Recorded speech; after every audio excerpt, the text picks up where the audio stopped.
এলে ছাগল কাটা নাগে না আনারা জানুন না যে যা জোর করে ধরছেন যে ছাগল আমার কাটাই দিম নাগে এটা যে কাটাই দিব আমার পাপ হবো না এই যে ছাগলটা না এই পাড়া থালা আর ওর ওর মনের ইচ্ছে চলে ফিরে খায় তো যে আমি কাটাই যে দিব ওর ওর আমি হ্যাঁ এটা আমার পাপটা দায় কেরা নেবো এটা কোন আগে হ্যাঁ পাপ হবো না কি হবো এটা দুনিয়ার পাপ হবো এই ছাগল কাটানি থেকে আমি বাদ দিয়ে দিছি আজকের থেকে আর ছাগল কাটানো ছাগলটা কাটা দেয়নি পর থেকে হ্যাঁ আর আমার কোনোদিন যেন কন্যা যে ছাগলটা কাটাই দেয়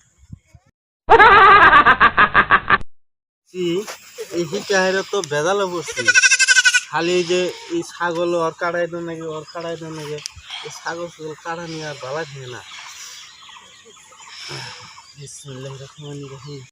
এই ফাঁড়া হলো জায়েজ, আর আপনারা যে খাসি খান এটা খান হারাম।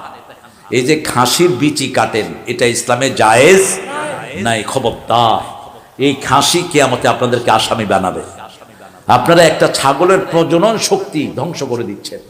কোথায় পেয়েছেন আপনারা এটা?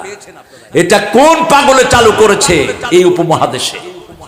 আপনার জিহ্বার মজার জন্য অজস্র ছাগল আমাদের দুনিয়াতে আসা বন্ধ, ঠিক না বাটি? একটা ছাগলকে যখন আপনি খাসি করে দেন, ও কি আর প্রজনন করতে পারে? শেষ, ওর প্রজনন ক্ষমতা শেষ। তো কতগুলো ছাগল থেকে আপনি বঞ্চিত হয়ে গেলেন। যেমন আমরা ইলিশ মাছের ডিমকে, ইলিশ মাছকে সর্বনাশ করেছি, ঠিক না বা ঠিক?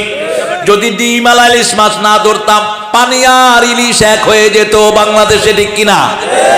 এত মাছ, এত নেয়ামতের দেশ দুনিয়ার আর কোন দেশে নাই। কিন্তু বেছে বেছে দেখি চামাচের পেটে ডিম থাকলো ওই চামাচ ধরি, অথচ একটাই চামাচের পেটে 3.5 থেকে 4 কোটি ডিম থাকে।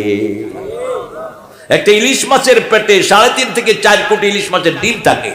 একটা বোয়াল মাছ, একটা পুঁটি মাছ, এই এত মাছ বাংলাদেশে, ঠিক না ঠিক?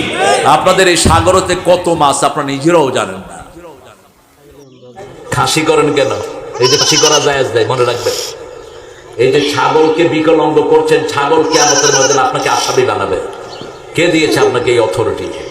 একটা প্রাণীর আপনি জীবিকা যৌবনের শক্তি, অথচ ওরা আল্লাহর হুকুম কিভাবে মানে দেখেন। ব্যবহারিক জীবনে আপনি আমেরিকাতে যে কোনো মাছ ধরবেন, সাগর থেকে সাথে সাথে পুলিশ আপনার কাছে হাজির হবে।